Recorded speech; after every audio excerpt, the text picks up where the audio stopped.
Hello, everyone, and welcome to the Kimberly Guilfoyle Show. We are live on Rumble, where facts come first and where news is done right. And we begin a new era in global trade. President Trump is cutting taxes, slashing regulations, increasing energy production, lowering costs, and promoting fair trade. For far too long, too many presidents have stood by. President Trump is taking on the challenge, full speed ahead. Because ultimately, it's about achieving the American dream for every working family and every city and town across the country. Watch. On tariffs, what we just saw was a president who did what he said he was going to do. Every single day, the media said Trump is running on tariffs, and people said, we know that. Trump is running on bringing back manufacturing. People said, we know that. And they went and pulled the lever for him. This is mind-boggling to me that the media is focused on pain, pain, pain. You know, listen to me. I heard someone earlier today on another network say that countries send us wine, cheese, and Mercedes, and we give them a piece of paper, as if, like, we're getting the better end of the bargain. People sweat. They work hard. They sacrifice families. Families are broken up. People commit crimes for this piece of paper. It represents an investment, our life, our energy. It represents a lot. So we send it over there. We get all this plastic crap on this table. You know how that money comes back to this country? They buy this building. They buy our farms. This system is unsustainable. It's unsustainable. We have to figure it out. So if the American people can make a short-term, hey, that beach ball costs 50 cents more, I won't buy it. This is what's really amazing to me. And unfortunately, I hear it on all our network and a lot of networks that somehow we all want a good GDP. We all want a good economy. But does it have to come at the expense? Is it patriotic to always stay in debt? Is it patriotic to spend my entire paycheck so that the economy is good? Is it patriotic so my kids can't afford to go to college? I don't have a retirement. I don't have a decent home. Is that patriotic? Is our patriotism tied to Wall Street? Or should it be tied to our own personal ability to achieve the American dream? We need to rethink all of this. And the Trump administration is making it clear that American workers must come first. Here's one executive at Ford Motor Company reacting to this historic shift. Watch. Next couple of months, we're going to offer our customers the same deal that our employees get. And as you say, that's worth thousands of dollars. You come into our store, you get employee pricing. This is kind of to call a little bit of a timeout. We've heard some uncertainty from our customers, and we want them to be assured that Ford, the most American auto company, is going to do right by them, as are our dealers. We make the most cars here. We employ the most. We export the most. And so we here at Ford, we're in a good position to address customers' concern and give them a really great deal on a great vehicle. I like that. I like it a lot, actually. And meanwhile, the Democrats are in complete disarray, and we're not even joking. As a new bombshell book chronicles how former Vice President Kamala Harris was, quote, very annoyed with Barack Obama, and she sought his endorsement to be on top of the 2024 Democratic ticket, and even claims that it was Obama who wanted an open primary amid fears she had no chance to win. And ask yourself, what does this new Democratic Party even stand for? I'll tell you, open borders, making excuses for anti-Semitism, and putting the rest of the world above the health and welfare of we, the American people. And joining me now, former RNC spokeswoman, Elizabeth Pipko. What a pleasure to have you on the program. Thanks for having me. Good to see you. Fantastic. Good to see you as well. So first off, let's get your reaction to President Trump's, mission to reorient, global trade.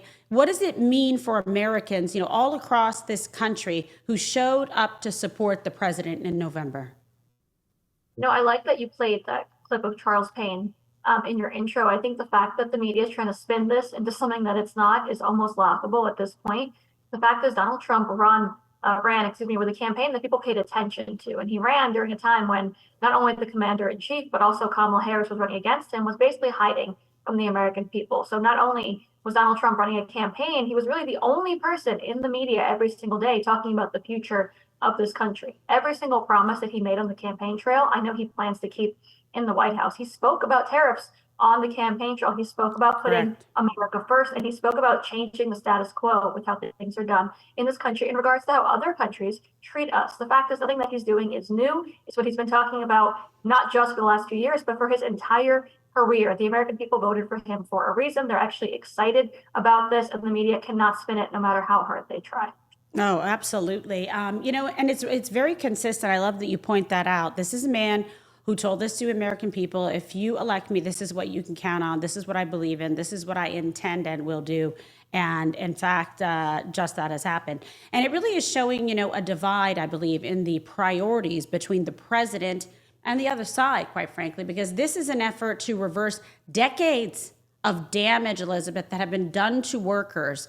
When did Democrats decide that that was a bad thing? They're certainly not, the party of the working class. I don't even know what the party is anymore. Exactly. They're not the party of the working class. They're not the party of the minority voters. They're not the party of the American people anymore. And that's what matters. The party of JFK is dead.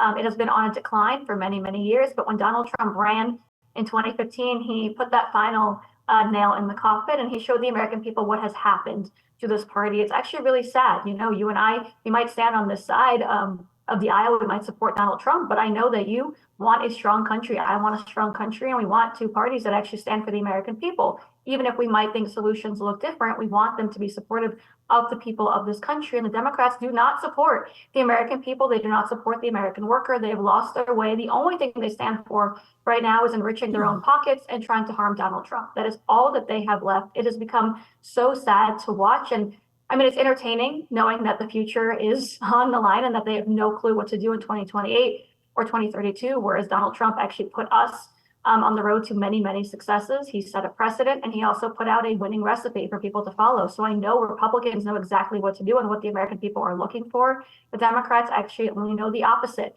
They continue to lose. They continue to lose at the ballot box. But more importantly, when it comes to the eyes of the American people who know that this party no longer stands with them, and everything that they once were is out the window at this point.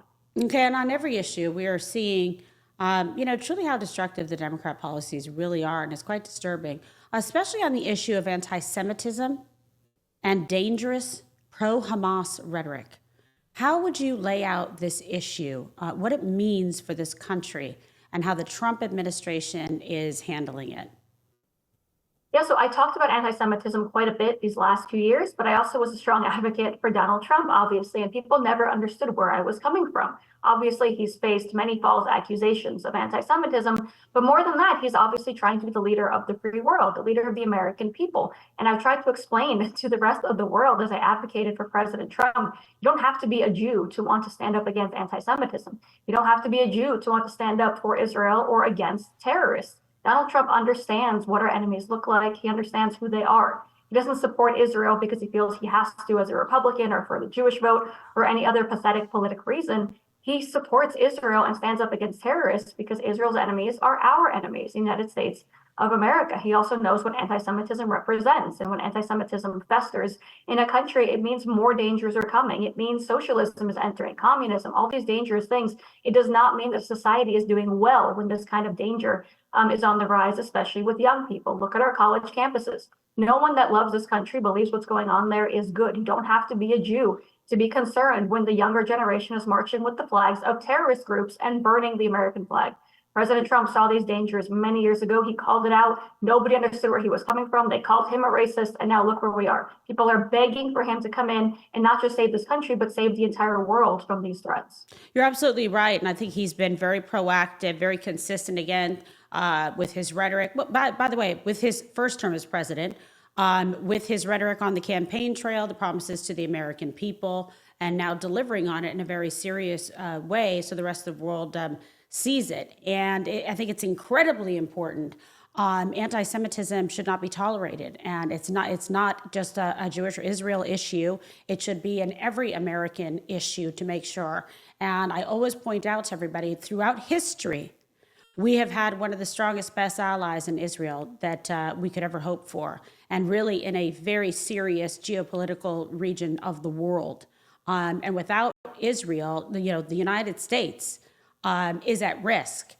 from terrorism as well. So I think it's just a very important symbiotic relationship, a reciprocal relationship that needs to be revered and protected. And it just brought tears to my eyes, just showing his strength and his leadership as it relates to the hostages. I think you and I both know and believe this would have never occurred if Donald Trump was president. And it breaks my heart because you can't get the beautiful lives and souls and children back that lost their lives to disgusting terrorism.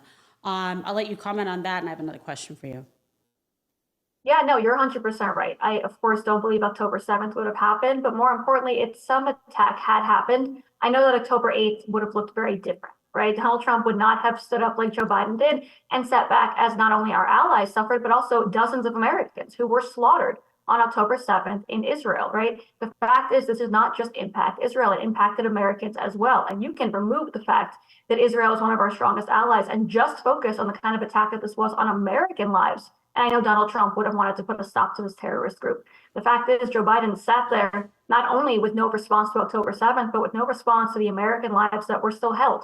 There is still one American we believe is alive, held right now. And I believe that he would have been released long ago if Donald Trump was in the White House the day that that attack happened. I don't even know if they would have kept these hostages if that attack happened, because they feared the United States of America. They knew that if they messed with Israel, America would have Israel's back. And under Joe Biden, they knew that that was not the case anymore. No, did you ever think, we'd get to a point where we even had to debate whether this was right or wrong? It just, to me, it's morally repugnant that this is even an issue open to discussion or to debate.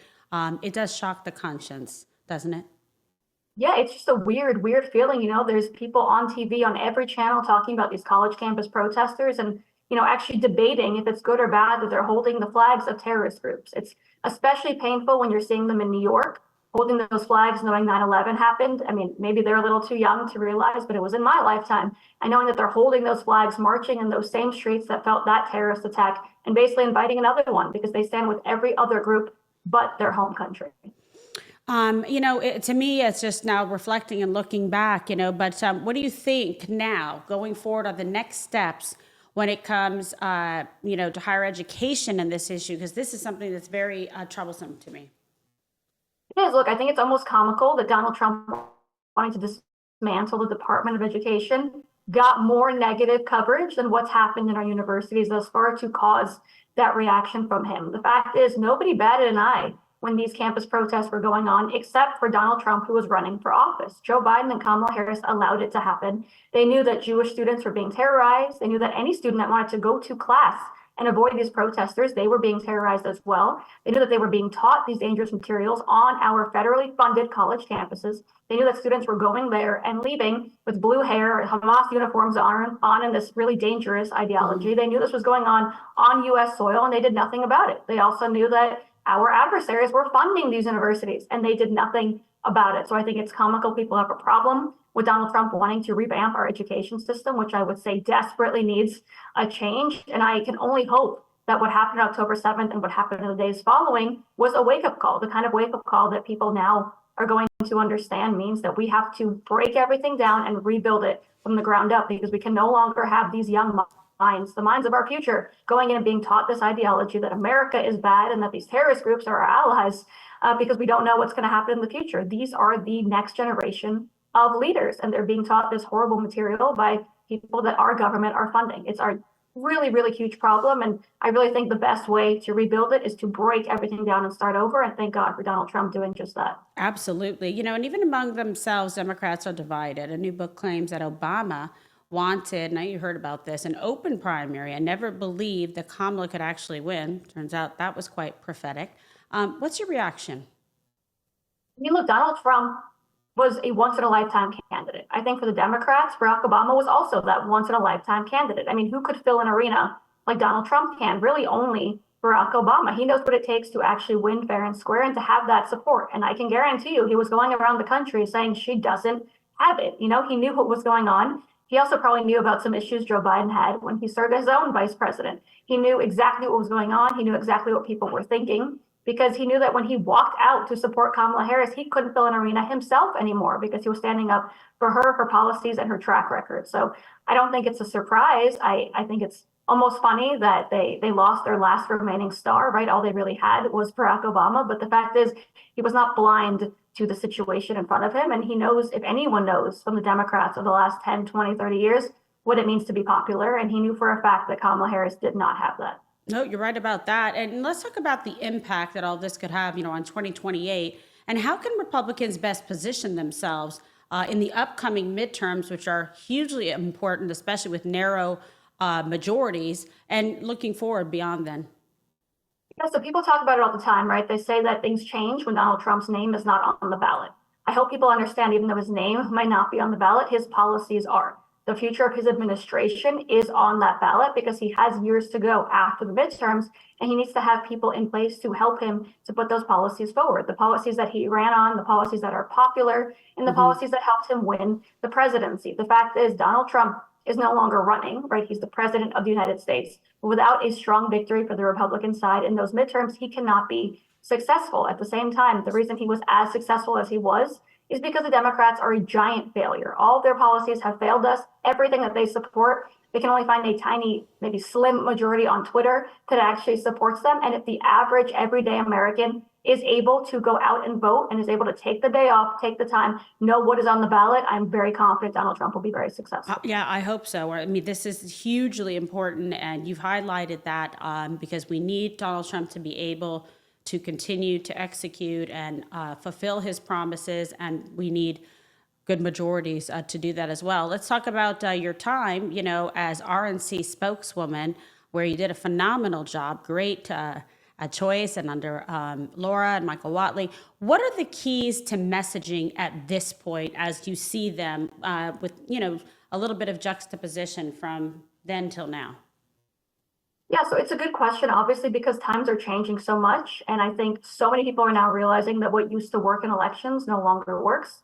The fact is, the Democrats are still confused, not only how Donald Trump came back in 24, but they're confused as to how he won originally in 2016, because they don't know what it means to actually message to the American people, right? They're political consultants that used to work, that used to know exactly how to sway elections, let's say. It no longer works because the American people have social media at their hands. They have access to every possible bit of information they might need, and they're able to actually make their own decisions. I would say if Donald Trump taught us anything, it's that authenticity is what works. When I tried during my time at the RNC during that last year of the campaign to speak to the American people, I wanted to make sure that they knew that I was genuine. I was trying to be authentic, and any policy I spoke about, anytime I talked about why it was right for the American people, I hoped that they knew that it was coming from a good place, from the right place, because I know everything Donald Trump has put forward, he didn't always put it forward because it was popular. He put it forward because he thought it was best, and the American people eventually came around. So I'd say the lesson to be learned from Donald Trump is authenticity. You don't always have to follow the polls, right? It's not always about what the American people are saying right now. It might be about what you think is best for them. And if you're authentic in your delivery, they will come around. They will trust you. Donald Trump is the only politician that I have seen trusted in my lifetime. And I can only imagine that is what's going to be successful moving forward for either party. Yeah, I really appreciate it. You're super bright. You've got a great future, great America First patriot, supporter, and defender of the president, Elizabeth Pipko. We look forward to having you back on again. Thank you so much for your time. Thank you. Thank you. All right. And coming up, much more on all the big breaking news, and there's a lot. And here's a clip from the White House on rebuilding the American Heartland. Watch.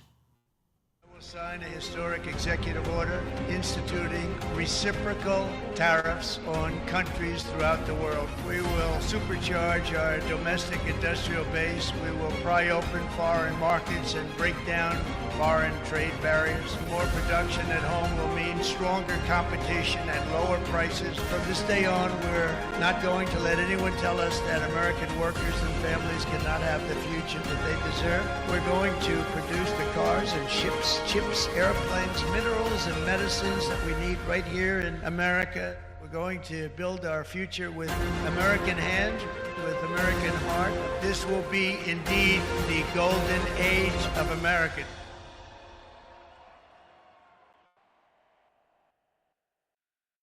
All right, the golden age of America. Sounds good. And before we get to our next fabulous guest, be sure to check out the 1775 Coffee Company. You need that caffeine, and you got to keep staying up so you can watch all the big breaking news from President Trump.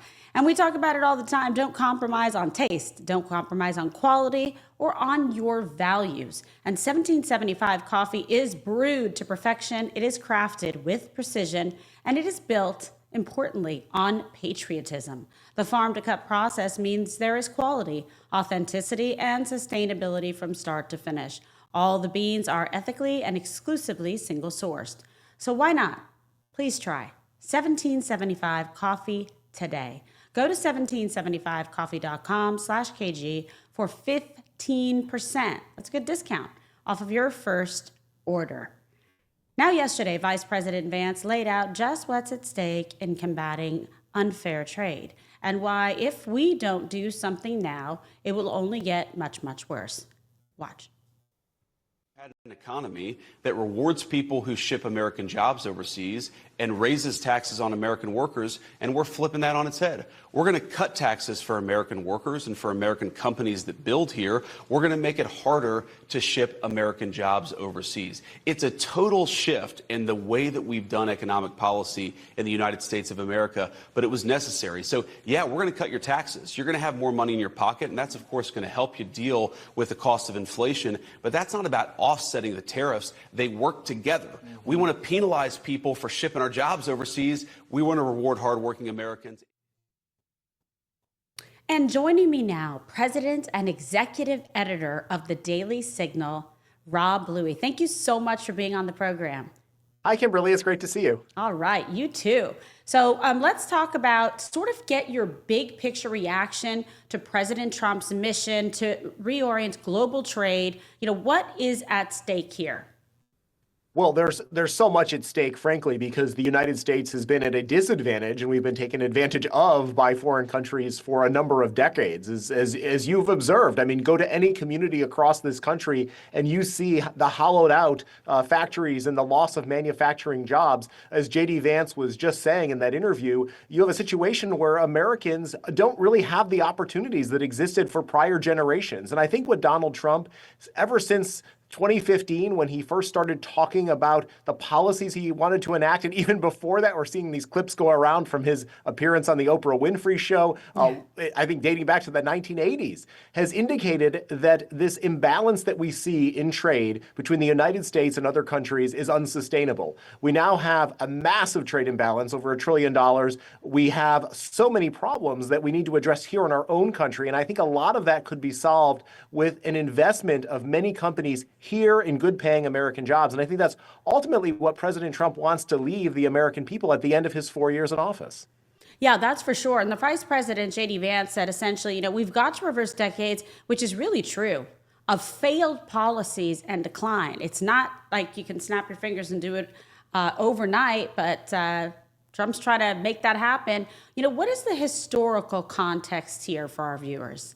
Absolutely. And that's a great point that you've just made, because those decades included both Republican and Democrat presidents who let this happen. So, I mean, we're not pointing fingers just at the left. I think that there were plenty of Republicans who aligned themselves with blame. Yeah. Yes, exactly. Who aligned themselves with the World Trade Organization and other international global elites at the expense of American workers. And what President Trump is essentially saying is that he's going to be an advocate for the working class American, those individuals who have been taken advantage of for far too long. And I've seen this. I grew up in upstate New York, a proud community that lost manufacturing jobs, to overseas companies to overseas countries where companies decided to move those jobs because they had cheaper labor there. And I think what President Trump is trying to do is twofold. Number one, reorient the American economy in a way that is different. That's a tough challenge. I mean, I give him credit for taking this on. There probably will be some short-term pain. We saw that certainly in the stock market today. But I think that the American people have patience, and they certainly know that President Trump has been talking about an American first agenda for a long time. Then we will see the rewards over the course of the long term. And then the second point is making sure that Americans have opportunities, not only this generation that's coming of working age right now, but future generations. We need to make sure that we're not just a service economy, but we're actually building things here in the United States of America again. Oh, wow, absolutely. Big point. Democrats used to at least, kind of pretend, they sort of played along to care about the middle class worker, right? They took them for granted forever. Some of them even used to support tariffs. Is there any coherent agenda here? Or is it just, oppose all things Trump? Do you see what I'm saying? It's just like very immature and sophomoric. Kimberly, I think that there's a grand total of one elected Democrat that I've seen come out and endorse President Trump's tariff policy, Jared Golden of Maine. He tends to be more of a moderate Democrat, but I think that by and large, the rest of the party is just there. Anything Trump does, they're going to oppose, even if Democrats at one point were in support of the very policies that he's now advocating. I remember when Barack Obama, talked about income inequality and making sure that he was looking out for the little guy and trying to level the playing field. And essentially what Donald Trump is now trying to do is saying, for far too long, those American workers, the middle class of this country, have been taken advantage of, and he wants to give them a better opportunity for the future. And so you would think that Democrats would get on board with that message, but I think that they see their political future in opposing everything that Trump does or what Elon Musk does, and probably eventually what J.D. Vance does and says. And so that's what we can expect from them. There is no coherent agenda on the part of the left. They are simply a party of opposition right now. They're leaderless, and I think you can expect more of the same, probably, quite frankly, until they figure out what direction they want to take their party. Yeah, and there's also a report today spotlighting the Trump administration's, ramped up efforts to protect our critical supply chains from CCP infiltration. What role does national security play in the economic agenda? Oh, it's definitely huge. I mean, and China, for instance, is one of the worst offenders, which is I think why you're seeing some of these tariffs and the highest tariffs on places like China, given the national security challenges that we face with that communist country. And so, in particular, I think that this administration recognizes the threat that is posed by some of these hostile actors across the globe, and President Trump is doing everything he can, both economically and from a security standpoint, to make sure that we are better prepared. But this is not going to be something that we can change overnight. I think, frankly, after 8 years of Barack Obama and 4 years of Joe Biden, our military is less prepared. I'm grateful that Secretary of Defense Pete Hegseth is increasing the standards for the men and women in the military to make sure we have a more lethal fighting force. I'm glad to see that the national security agencies are ramping up what they can do to protect us from cyber attacks and other things in that regard. But frankly, this president inherited quite a mess, and there's a lot of work to be done, both on the economic front, but also on the security front. Yes, and what role do you think Doge plays, in all of it? You hear about Doge every single day, but by the way, they're accomplishing great things, in my humble opinion. There seems to be a broader theme here, an overarching theme, if you will, of accountability, and that the status quo is over. What do you think? The status quo is definitely over, and that is true across the federal government. Even those agencies that you might think that Republicans would traditionally try to protect and defend, but I think that they are looking for waste, fraud, and abuse at places, whether it be the Department of Defense or the CIA. And I'm glad to see that Elon Musk is taking on some of those sacred cows and trying to root out and make the government operate more efficiently. But another point that J.D. Vance made in that clip that you played earlier was precisely about inflation. And one of the reasons why Americans are dealing with a higher cost of living today is because of the spending spree that Joe Biden and Democrats went on after he took the White House in 2021. And so you have a situation now where Trump inherited a budget deficit of close to $2 trillion, and Elon Musk is simply trying to bring that down to about $1 trillion. We still have a long way to go to make sure that we have a balanced budget. It has been a couple of decades since we've had a balanced budget. And ironically, it was a Democrat who was in the White House, Bill Clinton, who was working with Republicans in Congress at the time. So again, it just boggles my mind that there aren't more Democrats who want to see the government operate more efficiently and effectively, but also the fact that there seem to be any Democrats who recognize that a balanced budget is a good thing. Why is it just one side of the aisle that is preaching about fiscal responsibility these days? And you recently had a superb column titled California's Collapse, How Progressive Policies Are Destroying the Golden State. Obviously, where I was born, near and dear to my heart. Tragic to see what has transpired. What do we need to know? Yeah, absolutely. Well, California for many decades served as kind of the leading edge of how policies were being developed, or certainly what shaped our culture. And sadly, California is no longer that destination that more Americans are choosing to move to. They're choosing to leave that state for other places with a freer economy, places like Texas and Florida. You see that not only on the individual level, but businesses. And I think it's a warning sign for the American people about what leftist policies will do to a particular economy in a state.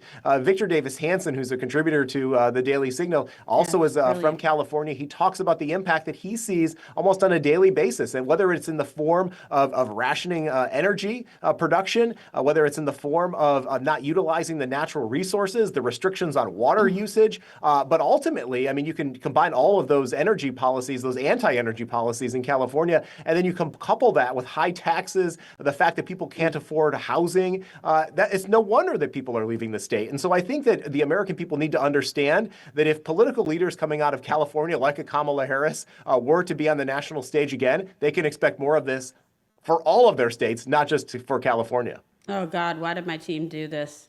Every time I see her on screen, they're just torturing me. Gosh, it's my whole life with this lady.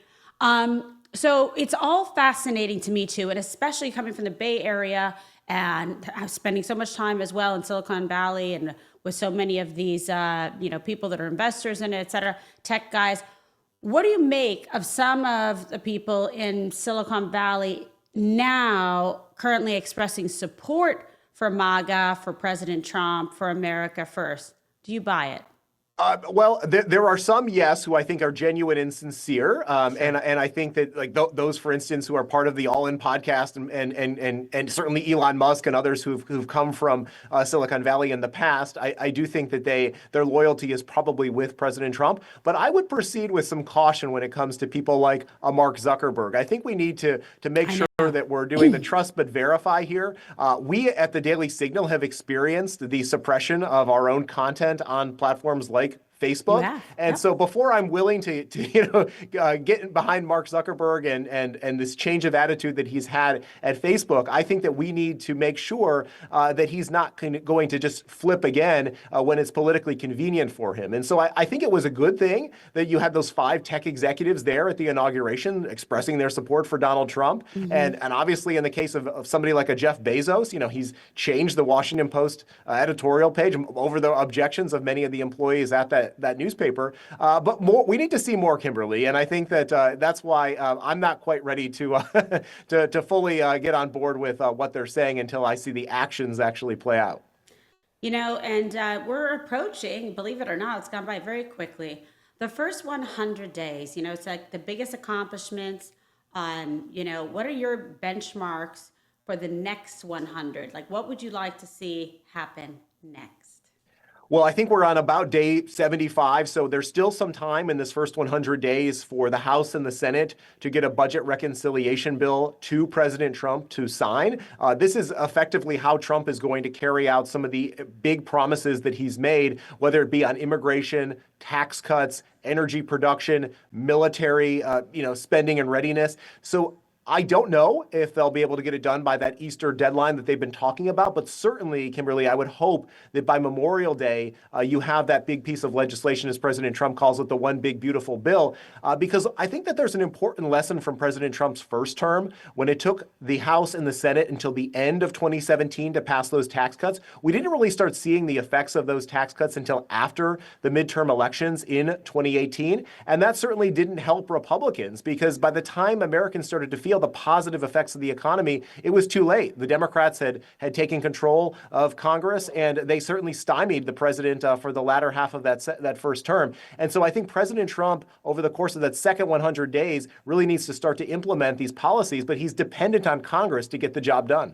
Yeah, no, I think you're absolutely right. I mean, so let me ask you something, fair, straight up answer to it, please. Have these first 70 plus days, kind of match the mark of what you were expecting, exceed expectation, or, the rest of the stuff that you want, we still got, you said, like time to get it done in the first 100 days? Well, I could tell you, working in the news business, there is Never a slow news day. Oh, I Certainly love in it. these, Yeah. right, exactly. It's quite a contrast from the past 4 years. And I'm talking about nights and weekends too. This president doesn't stop. So I would have to go with far exceeding certainly expectations. This president has done more in his time in office than certainly I expected him to. I knew he would come in with a bold agenda, but I think you saw starting on day one with all of the executive orders. Now, I will say this, it's been disappointing that you've seen an abuse of power on the part of so many federal district court judges imposing these Terrible. nationwide injunctions. Thank you Yes. for bringing that up. It's an outrageous issue. Yeah, exactly. And I think that it's about time that Congress again reins in their authority. The Supreme Court of the United States is really the only body, the only judicial body that should be able to impose a nationwide injunction. And you've had these district court judges time after time working many times in concert, it seems, with these left-wing lawyers and advocacy groups who are court shopping to make sure that they get a favorable judge to rule on these cases to stymie the president's agenda. And so that's, I think, another opportunity for Congress to make sure that they are not letting the judicial branch abuse its authority and power. No, you're absolutely right. And I think it's really important we do something about this, because this to me is a little bit of like, a crack in the armor, because they're able to maneuver and do this. It's unconstitutional, okay? It's illegal. And it just needs to be like shut down. It's just outrageous. And it's abuse of power. It's usurping the president's legal, lawful, constitutional authorities as commander-in-chief. So, that's something I think we need to keep a very close eye on to make sure that this doesn't continue to spiral out of control.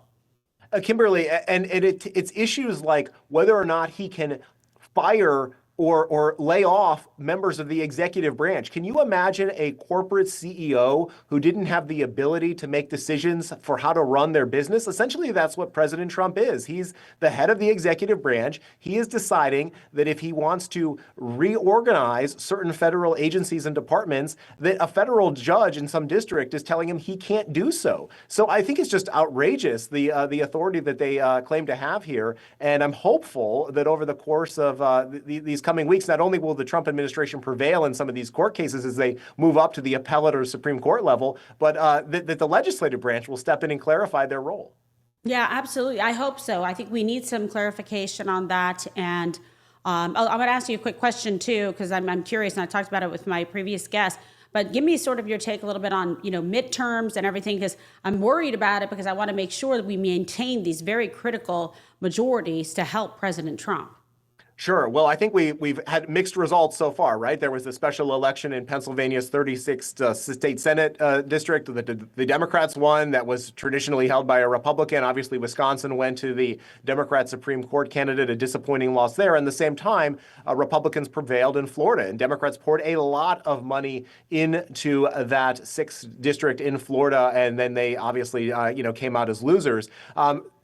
The one thing that concerns me is whether or not, without President Trump on the ballot, will those low propensity voters, as they're called, turn out? President Trump obviously has such a power to get people off the couch and into the voting booth that I don't know that necessarily if you have a midterm election, that same enthusiasm will be there. But I do think that if the president and his team are serious about making sure that they utilize all 4 years, they better do that. If Democrats take control of the House or the Senate in the next midterm elections, you better believe they'll launch all sorts of oversight investigations, maybe even impeachment again. And so there's big stakes for what the president is able to accomplish.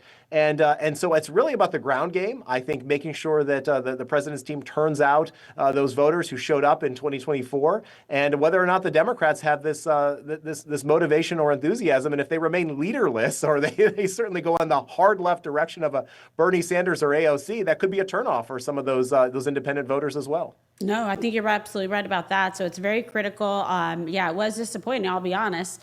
Wisconsin Supreme Court, that was upsetting.